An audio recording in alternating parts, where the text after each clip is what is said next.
So hello guys, welcome to another review here in Thoki Doki. I haven't posted in quite some time because life has been very busy. But here we are now with the Monsgeek M3, and I know it's a bit late for this model. A lot of content creators out there have already released the reviews. But yeah, here are my thoughts on this awesome offering by Monsgeek.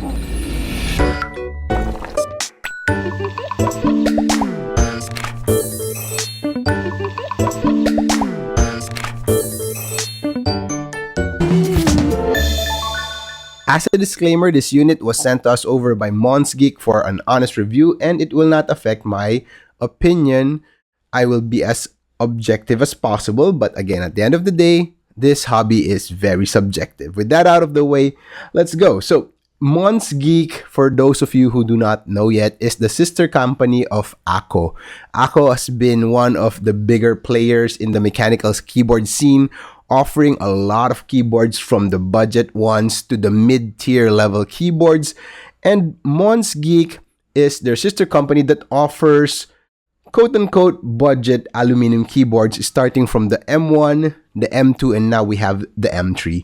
The difference being is simply the layout, and all of the M series levels to date have the same design that they implement on these keyboards. So as a quick rundown, it's an aluminum keyboard with a polycarbonate plate, contains all the foams that you will be needing to build this keyboard.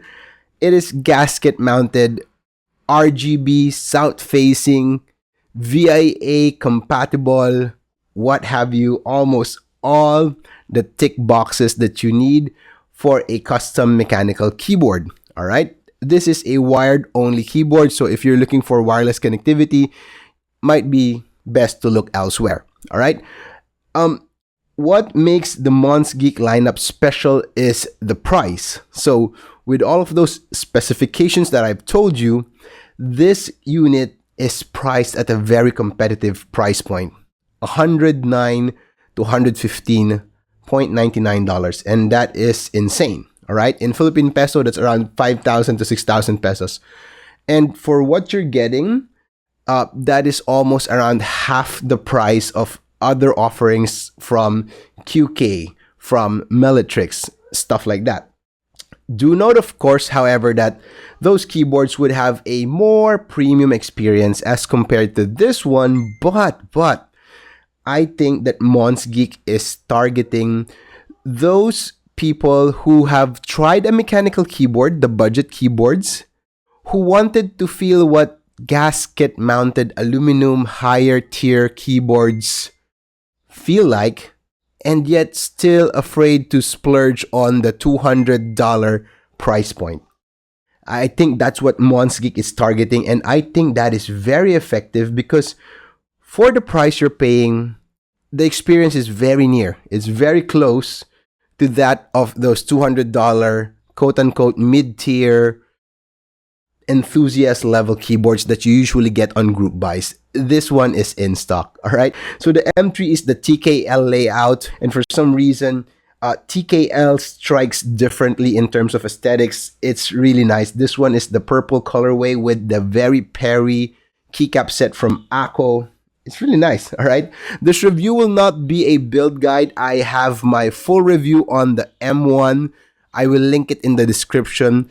There you can find how I modded this, which is pretty similar, which is basically force break modding this thing, especially the side accents. So without the force break mod on the side accent, it's very loose, creating a lot of pinginess and hollowness in the sound. So what I did was use the Tamiya tape and wrapped it 3 times around the side bezels, and that fixed the problem. And a single layer of force break mod all around the upper, in between the upper and the lower case. No more hollowness, at least for my taste. Plus or minus, you can do a polyfill. Okay, I removed all of the lowercase foams, leaving this keyboard with just the plate foam and the PE foam. With the lowercase foam, there's not much bounce. The typing feel becomes stiff, but if you remove that, there's a lot of room for bounce. Plus or minus the polyfill to remove again some of the hollowness, which is an intrinsic weakness of keyboards like this. I'm talking about budget aluminum keyboards, they tend to suffer from hollowness. Again, very easy to fix. I've splurged on the details on how I fixed it. So here's my thoughts on the keyboard. Let's just go with the good and the bad. All right. The bad first. So you've got hollowness. All right. The stabilizers are pretty darn hard to tune. So the M1 was a nightmare. The M2, I was lucky with those set. The M3 for this one, I've had a hard time tuning it. And I've asked my content creator friends out there. Some of them had a good experience. Some of them are similar to mine, which is a bit on the difficult side of tweaking it, of tuning it. And if I'm not mistaken, these are the ACO screw-in stabilizers. I mentioned it before that these are not my favorite. Sometimes I hate them. A lot of times I hate them. But what I figured out with this set over here is that after tuning them, balancing the wires and all, when I mounted it to the screw, it will not mount properly. There's wiggliness, there's looseness after mounting the stabilizers with the screw. The solution that I did was to use some stabilizer shims or dampeners, the one that you put on top of the PCB from my other stabilizer sets, and that somehow fixed it. So it feels good after doing that. But again, that is so much work. All right, that is so much work because nowadays, a lot of the keyboards that I've tried, they have stabilizers that are super good out of the box. You don't even have to tune them. I hate tuning stabilizers. All right. So that's it. The stabilizers, the hollowness, and probably that's it. All right. The good thing, the price is awesome. It types really nice and it sounds very good as well. Here's the sound test.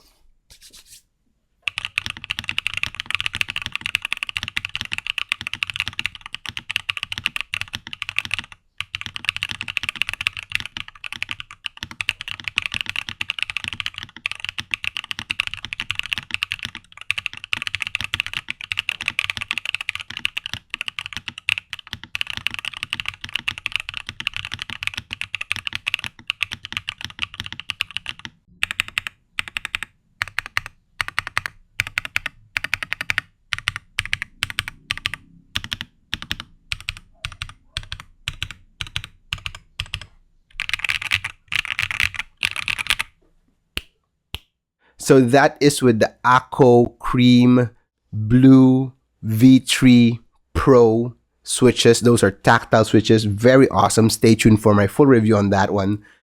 And boy, oh boy, I love the sound. It's very clacky. Some sort of high-pitch minimal hollowness, which is because of the keycaps. These are the Very Perry keycaps from ACO.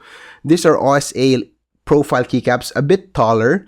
And if I'm not mistaken, these keycaps are one of the earlier keycaps releases of ACO. They're not bad, but they're not super good. A bit on the thinner side profile with a bit of a hollowness on the sound.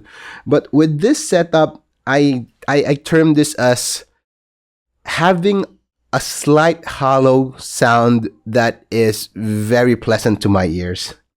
It's clacky hollow, not really hollow, clacky hollowish. That I really love it. I really love it. So was really surprised. So the cream blues, the configuration, the keycaps for this build all made sense. It really does make sense. And yeah, I love it. I love it. So as a final thought and conclusion for this keyboard, Monsgeek. Monsgeek is a really good brand for those going into the hobby, trying to dive deeper but cannot splurge yet on the more expensive keyboards.